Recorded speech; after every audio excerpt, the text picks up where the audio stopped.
Tony Morrison എന്നുള്ള writer creative writing പഠിപ്പിച്ചിരുന്നു അവരുടെ യൂണിവേഴ്സിറ്റിയിൽ. ടോണി മോറിസൺ പിള്ളേരെ ക്രിയേറ്റീവ് റൈറ്റിംഗ് പഠിപ്പിക്കുമ്പോൾ പറഞ്ഞിരുന്നത്, നിങ്ങൾ എപ്പോഴും എഴുതുക എൻ്റെ പ്രണയം, എൻ്റെ ജീവിതം. അപ്പൊ അതിൽ നിന്ന് റിയൽ ഒരു സെല്ലിംഗ് ഓഥേഴ്സ് ട്രാൻസ്ലേറ്റേഴ്സ് ആയിട്ട് മാറുമ്പോൾ ആ ഒരു ചെറിയ എൻ്റെ പ്രണയം എന്നുള്ള പരിമിതി കടന്ന് വലിയ ക്യാൻവാസിൽ ആലോചിക്കാൻ കുട്ടികളുടെ ഇപ്പൊ എഴുതുന്ന കുട്ടികളുണ്ടാവാം, ട്രാൻസ്ലേഷൻ ആഗ്രഹിക്കുന്ന കുട്ടികളുണ്ടാവാം. അവരുടെ ആ ഒരു എൻ്റെ പ്രണയം പരിമിതിക്ക് അപ്പുറമായി ഒരു വലിയ ക്യാൻവാസ് സ്വപ്നം കാണാൻ നിങ്ങളെ പ്രേരിപ്പിച്ചത് എന്താണ്? അവർക്ക് ഉതകുന്നത് എന്തായിരിക്കും അതിൽ നിന്ന്?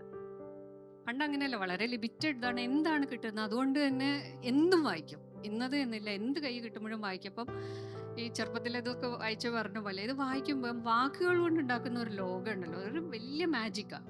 നമുക്കും അവർക്കും ഒക്കെ ഒരേ അക്ഷരങ്ങളും അല്ലെങ്കിൽ ഒരേ ടൈപ്പ് റൈറ്ററും ഒരേ കീബോർഡും ഒരേ പേനയൊക്കെയാണ്, അതിലൊന്നും വ്യത്യാസമില്ല. പക്ഷെ എങ്ങനെയാണ് ചില മനുഷ്യർ ഈ വാക്കുകൾ വെച്ച് ഇത്രയും വ്യത്യസ്തമായിട്ടുള്ള ലോകങ്ങൾ, കഥാപാത്രങ്ങൾ ഇപ്പോഴും നമുക്ക് എത്രയോ ആ മുഴുവൻ സെന്റൻസ് അവർ വിവരിച്ച് നമുക്ക് കാണാതെ അറിയാം, കവിതകൾ അറിയാം.